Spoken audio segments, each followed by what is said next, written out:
just one day after putting on a united front and a very public display of grief. Rumors of a royal rift behind the scenes involving the new king, Harry and Meghan.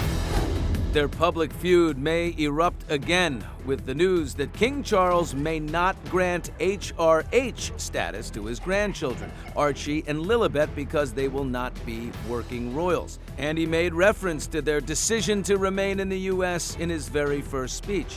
Today, Harry and Meghan are said to be furious over the snub, worried that their children need the added security that comes with a his or her Royal Highness title. And Charlie Langston from Daily Mail is with us now.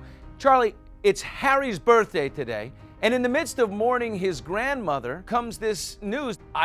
Before I feign outrage, how big an outrage is this? I mean, it really depends on who you are.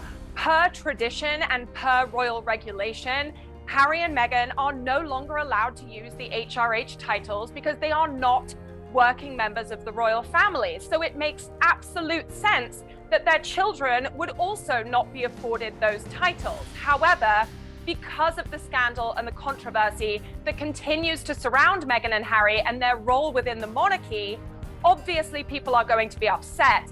And I understand that Harry and Meghan have taken it as something of a slight against them and against their family. You see a little emotion coming from Harry as he, visits with his grandmother's coffin. You imagine there's other things behind that emotion? I think it's been an incredibly difficult time for Harry on so many levels. I can imagine that he feels as though he is being sidelined from the process of mourning his grandmother. I think that the fact that he hasn't been allowed to wear military dress when his time in the army was so important to him will feel like not only a bit of an insult, but also as though it's not allowing him to really honor one of the most important connections that he and his grandmother shared. She was incredibly proud of the time that he spent in the military. So for him not to be able to salute his grandmother's coffin is incredibly upsetting.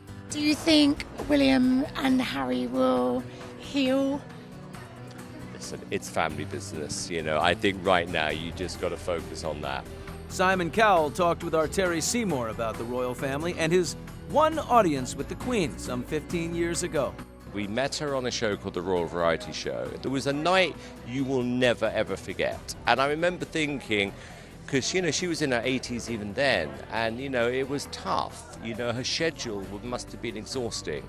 And right up until the end, her work ethic was just astonishing. I have met King Charles, and he's one of the most charming, nice people, you could hope to meet. Really, really, really nice man.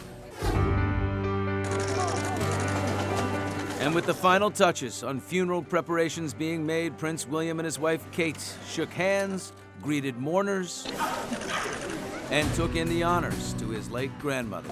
Kate wore the Queen's diamond and pearl drop earrings as a silent tribute at the Royal Sandringham estate.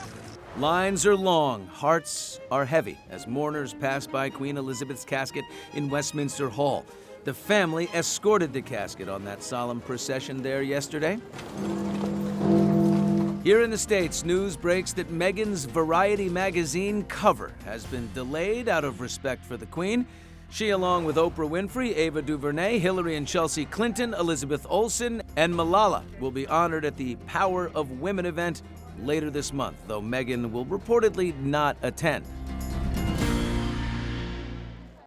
Thank you for watching. If you want more extra, hit the subscribe button and the bell so you'll never miss a video.